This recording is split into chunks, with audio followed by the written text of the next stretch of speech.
अमित शाह का भूपेश बघेल पर हमला। भूपेश बघेल ने दी नक्सलवाद को पनाह, फिर की माओवादियों से सरेंडर की अपील।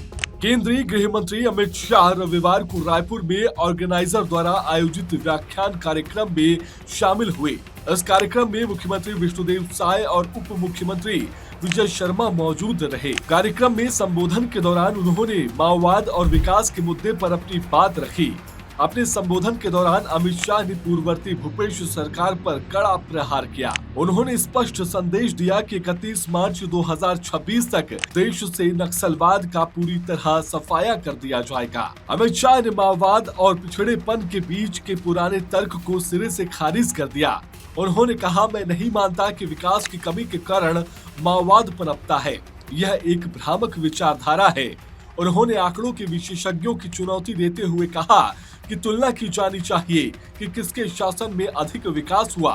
उन्होंने दावा किया कि भाजपा के कार्यकाल में छत्तीसगढ़ की अर्थव्यवस्था में 30 गुना और प्रति व्यक्ति आय में 17 गुना की अभूतपूर्व वृद्धि हुई है। कांग्रेस और भूपेश सरकार पर निशाना साधा। पूर्ववर्ती सरकारों पर हमला करते हुए शाह ने कहा कि कांग्रेस सरकारों ने हमेशा माओवाद को आश्रय दिया, जिसके कारण छत्तीसगढ़ को हिंसा का लंबा दौर देखना पड़ा। उन्होंने कहा कि जहां कांग्रेस ने तेलंगाना जैसे राज्यों के गठन में विवाद खड़ा किया, वहीं भाजपा ने 3 नए राज्य बनाए और कहीं कोई झगड़ा नहीं हुआ, जो दर्शाता है कि जनता का अटूट भरोसा भाजपा पर है।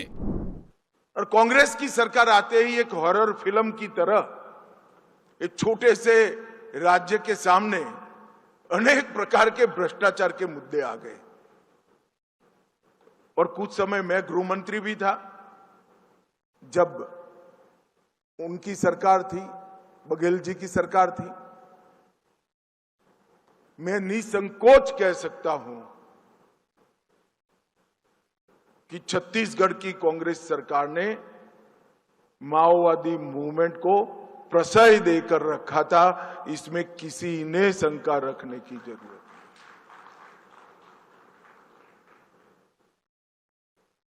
जिनके हाथ में हथियार है उसको शासन बल कैसे प्रश्रय दे सकता है, कैसे आसरा दे सकता है, मैं आज भी नहीं समझ पाता। अटल जी के समय पर 3 राज्यों का विभाजन होकर 3 नए राज्य बने, झारखंड, उत्तराखंड और छत्तीसगढ़।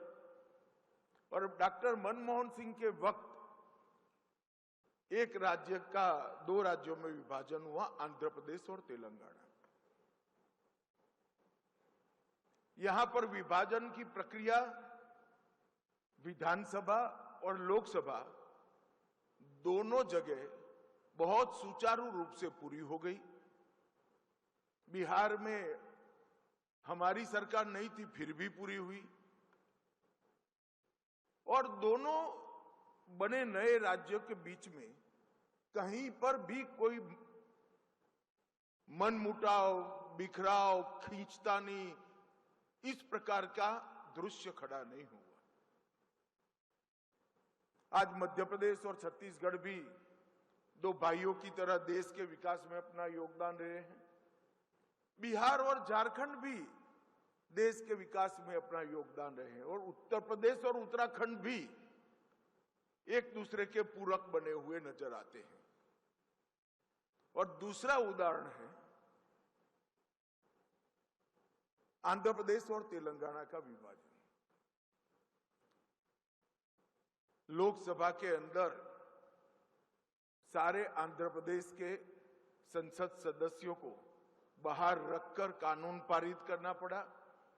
और इतनी कटुता हो गई दोनों राज्यों के अंदर कि वो धुलते धुलते धुलते 1 दशक से भी ज्यादा समय चला गया। नक्सलियों से भी की अपील। संबोधन के दौरान गृह मंत्री ने हिंसा के रास्ते पर गए लोगों, विशेषकर महिला नक्सलियों से हाथ जोड़कर प्रार्थना की और कहा कि हम किसी पर गोली नहीं चलाना चाहते। आप बंदूक छोड़ दीजिए, हम लाल कालीन बिछाकर आपका स्वागत करेंगे।